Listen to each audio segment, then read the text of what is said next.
Grâce à vous les amis, j'ai plein d'idées fausses qui circulent et sur lesquelles vous me demandez une explication. Je vous donne tout aujourd'hui. Bienvenue sur la chaîne Jean-Michel Cohen, la chaîne où on ne parle que de nutrition et où on ne vous prend pas pour des patates. Manger gras fait grossir. Donc sous-entendu, plus on mange de graisse, plus on grossit. En réalité, c'est pas vrai.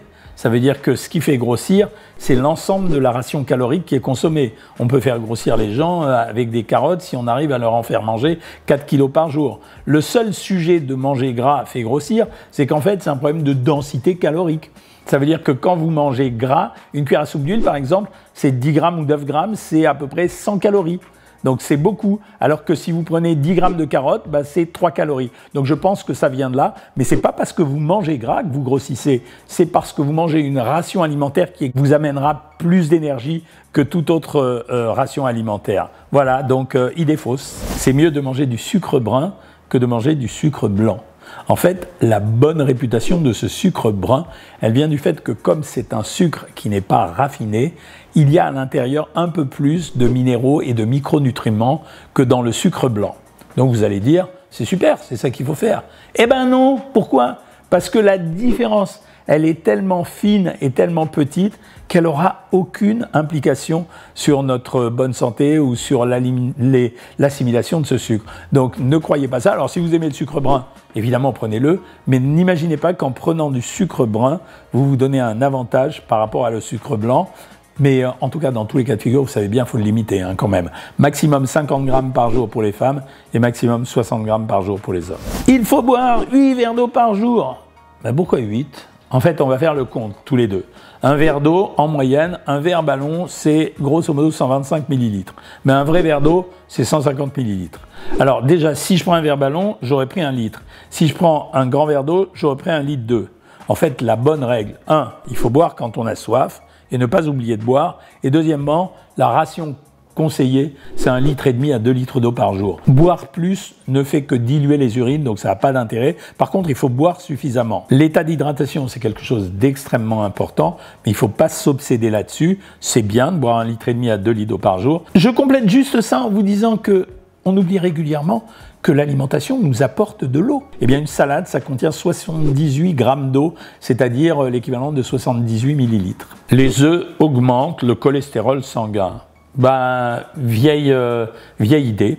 En fait, pendant longtemps, on a diminué les apports en œufs chez les gens juste parce qu'on pensait que l'œuf contient du cholestérol, ce qui est vrai, c'est 225 mg pour un œuf. Il y a deux problèmes là-dedans.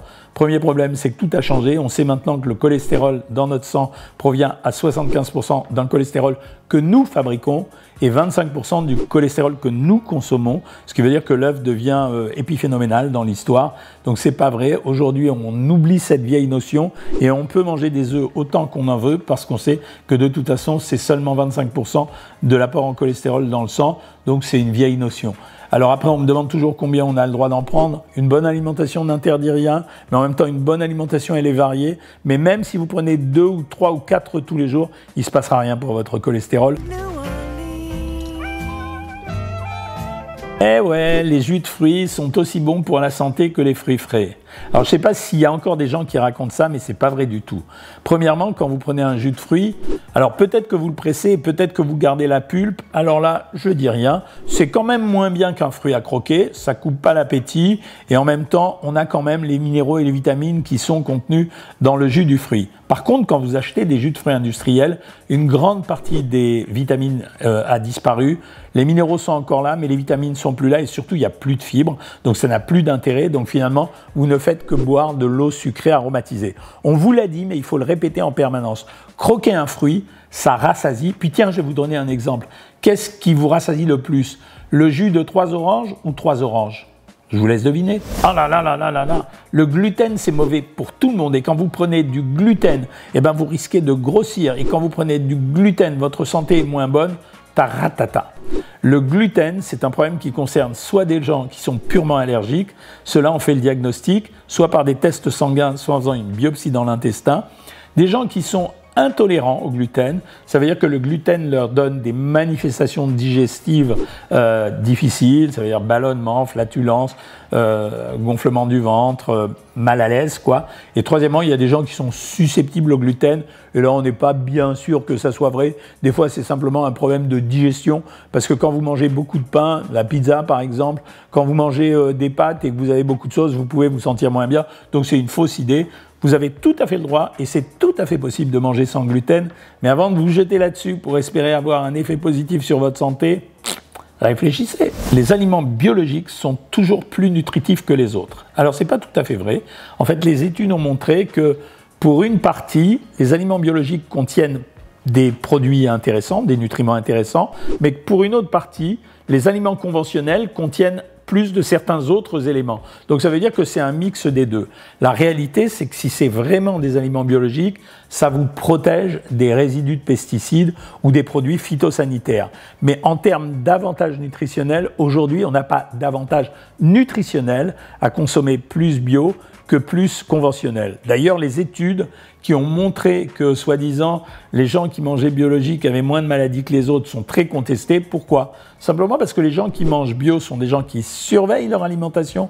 Et donc, s'ils surveillent leur alimentation, évidemment, ils ont un rythme de vie, un mode de vie qui est un peu meilleur. Et c'est peut-être pour ça, justement, qu'ils déclenchent moins de maladies. C'est pas parce qu'ils ont mangé bio. Le citron à jeun fait maigrir, le vinaigre de cidre fait maigrir.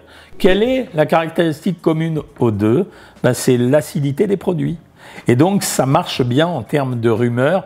Alors, je sais qu'il y a une étude qui a montré qu'il y avait un pic glycémique en moins quand on prenait du vinaigre de cidre, mais on s'en fout qu'il n'y ait pas de pic glycémique. On s'en fout complètement. Les pics glycémiques, c'est quelque chose de naturel. C'était un élément de rumeur qui a bien fonctionné, mais je vous dis là, la vraiment caractéristique commune, c'est les deux sont acides. C'est pour ça qu'à un moment donné, on a dit que le pamplemousse fait maigrir. C'est pour ça qu'on a parlé que l'ananas faisait maigrir. Et vous avez remarqué, dans les 4 cas de figure, en fait, c'est des produits à la coloration très spécifique, en particulier jaune ou jaune ambré, comme le vinaigre de cidre. Ne croyez pas à ça. Si vous avez envie de boire un jus de citron à jeun, ok, il n'y a pas de problème si vous aimez ça, mais vous n'aurez aucun bénéfice sur le poids. Quant au vinaigre de cidre, la seule chose que vous risquez quand vous le prenez à jeun, c'est de vous faire mal à l'estomac. Sinon, franchement, mettez-le dans les salades, c'est ce qu'on fait depuis des centaines d'années. Ça n'a pas fait maigrir l'humanité, hein. Si vous avez aimé cette vidéo, j'en referai une autre d'ailleurs, eh bien vous la likez, vous la partagez, et puis vous me faites des commentaires et vous me proposez des idées de vidéos. Et sinon, moi je vous dis à bientôt les amis.